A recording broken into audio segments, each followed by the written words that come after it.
Sa video na ito, matututunan mo paano bumili ng BNB dito sa GCash. First, pindutin natin itong View All. Hanapin natin ang GCrypto dito sa baba.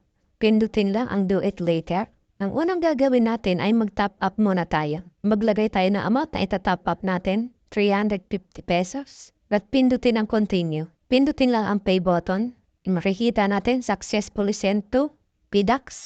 Pindutin natin ang Done. Back to GCrypto tayo. Makikita natin dito na nandito na yung 350 pesos na na-top up natin. Ang next natin na gagawin ay pindutin ang Trade button.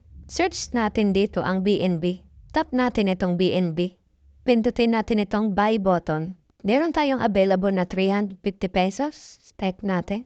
And dito sa ilalim makikita natin Buy BNB. Buy order successful na. Back to GCrypto tayo. Nakabili na tayo ngayon ng BNB. Yung 350 pesos na halaga ng BNB, ang na-receive lang natin ay 335 pesos. So, meron siyang nabawas na almost 15 pesos. Dahil yun sa transaction fee ni GCrypto.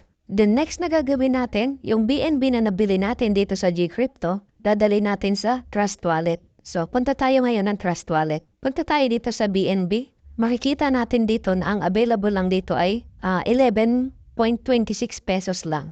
So, gagawin natin, pindutin natin itong receive, then copy, balik tayo sa GCrypto. Pindutin natin ang trade, search natin ang BNB. Then makikita natin dito meron tayong 336 na BNB. Pindutin natin itong send, pindutin natin ang max, then paste natin yung wallet address from Trust Wallet. Check natin itong box, then send BNB. Send BNB ulit. Punta tayo ngayon sa ating Gmail para makuha natin yung OTP. Copy natin ang OTP. Balik tayo sa GCrypto. Paste natin dito.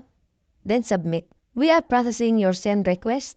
Back to GCrypto na tayo. Makikita natin dito na zero na yung ating balance. Punta na tayo ngayon sa ating Trust Wallet. At dito, ihintayin na natin na pumasok yung sinend natin galing sa GCrypto. So, refresh lang natin. So, ayan na guys, may pumasok na. Ang laman na ng ating BNB ay meron na siyang 320 pesos. Na dati kanina ay nasa 11 pesos lang. Ngayon, para naman ma-convert natin ito sa USDT, ganito naman ang gagawin natin. Check muna natin ang USDT. Meron na itong laman na 0.5 USDT lang ang laman. Punta tayo sa ating BNB.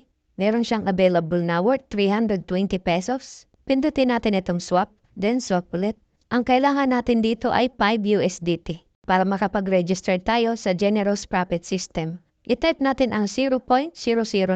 Makikita natin dito na 5.303 ang marireceive natin na USDT upang makapag-register tayo sa Generous Profit System. Tap natin ang Continue, then Confirm. Processing na po ang ating transaction. Balik na tayo sa home screen ng ating Trust Wallet. Check natin na ang ating USDT. Yun na, meron na siyang 5.8 USDT. Ito na siya, pumasok na yung 5.3 USDT na sinap natin galing sa BNB. So, ganun lang po kabilis guys na bumili ng BNB sa GCrypto. Then, dali natin sa Trust Wallet para makapag-register tayo sa Generous Profit System.